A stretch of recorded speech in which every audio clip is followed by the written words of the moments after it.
Hi everybody, in this video I'm going to be showing you how to finish your cozy mushie, your cozy mushroom from the Cozy Fall Vibes 2 pattern bundle. So you can see here I have one that's ready to cast off and stuff and add the accents, whatever you choose. So I'm just going to walk you through like how I would finish this and a couple different finishing options. So first thing that I'm going to do is cut my yarn, thread it onto a yarn needle, and then I'm going to run each of the loops off of my knitting needles and onto my yarn needle and run the yarn tail through. It's the same way that you would cast off the live stitches and close up your pumpkin. So pretty similar. Each loop off of the knitting needle, and then I'm going to cinch that closed. But before I close it up completely, I'm just going to kind of loosen it and open these up a bit. And before stuffing your mushroom, what I found from some of my testers is they found it easier to stitch on the accents and details first. So you can do that. You can stuff it and close it up and then stitch them on. It's really kind of just your preference, but I'm just going to show you guys how you would go about adding some accents or some little spots to your mushroom.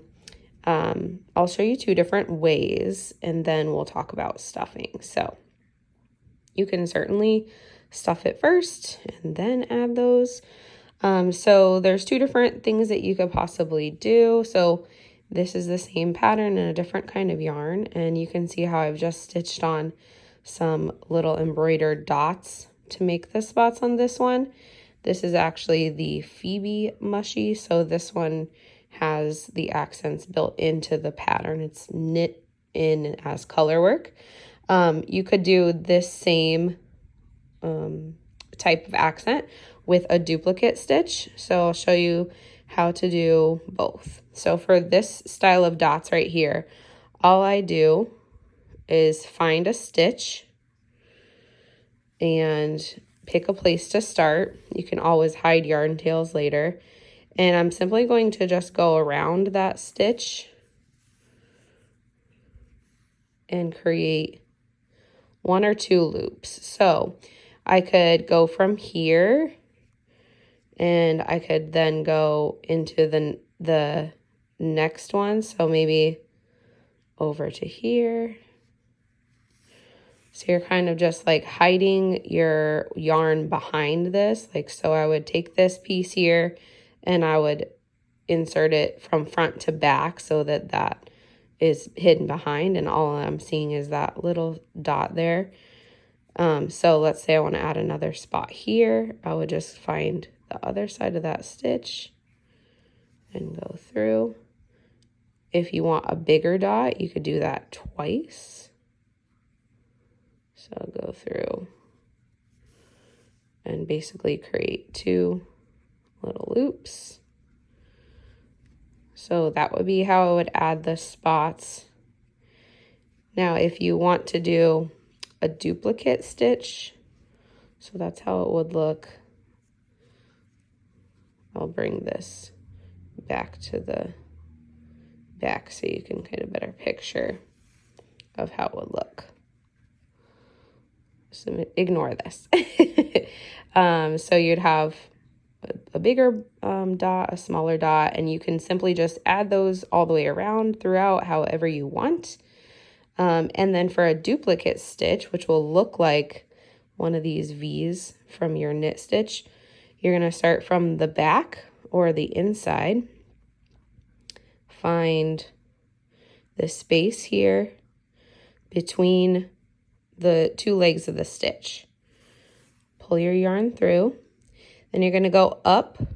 For a smaller one, you can go up to the V right above that. For a longer one, you can go 2. So I'll show you each of those options. But you're going to go run your needle through, pull it through, and then you're going to go back down through that same place where you started. So here, bring this from the inside out and then pull, and then that'll create your little duplicate knit stitch. Kind of looks like a little heart or a little V. So I'll show you a taller one. So you're going to go through like the middle of the V there, from the inside to the outside. Then you're going to go up. I'll go up to the second V up. So 1, 2, to show you one that's a little bit longer. And then back through. You're basically just stitching an extra V. Back through. And pull that one. So that one's just a little bit taller. So there's two options, duplicate stitch or just a little embroidered dot. All right. Then when you're all ready, I'm just going to pretend those dots are staying there. I'll stuff that in.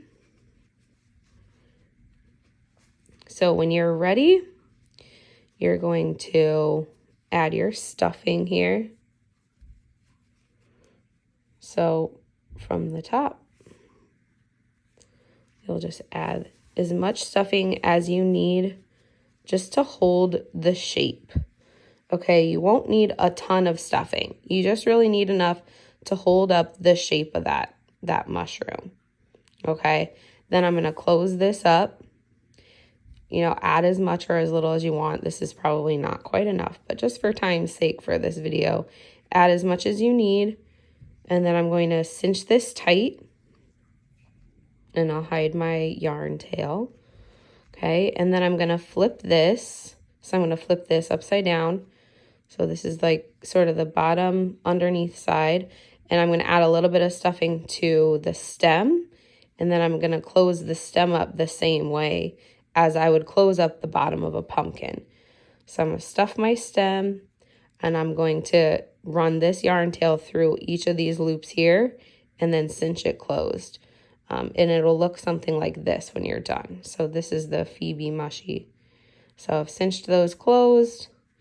Here's the top of this one. And this is what it's looking like. So this is how it would look if you were just sort of stuffing it and letting it stand on its own. Another option is you could actually, instead of stuffing the stem, you could just add it to a little bit of a stick, like on a piece of wood. I use these tree bases. These are actually for my knit trees. But I had the idea to pop a mushroom on there, and I thought it was so cute. So it can stand on its own a little bit better. It gives it kind of a woodsy vibe. So you would just take your stick and you would just insert that into the stem and kind of scrunch it and play with it a little bit until it looks how you want. And there's your cozy little mushie. So cute. So hopefully this tutorial is helpful for you guys in finishing your mushrooms, and I hope you're enjoying Cozy Fall Vibes too, and happy knitting.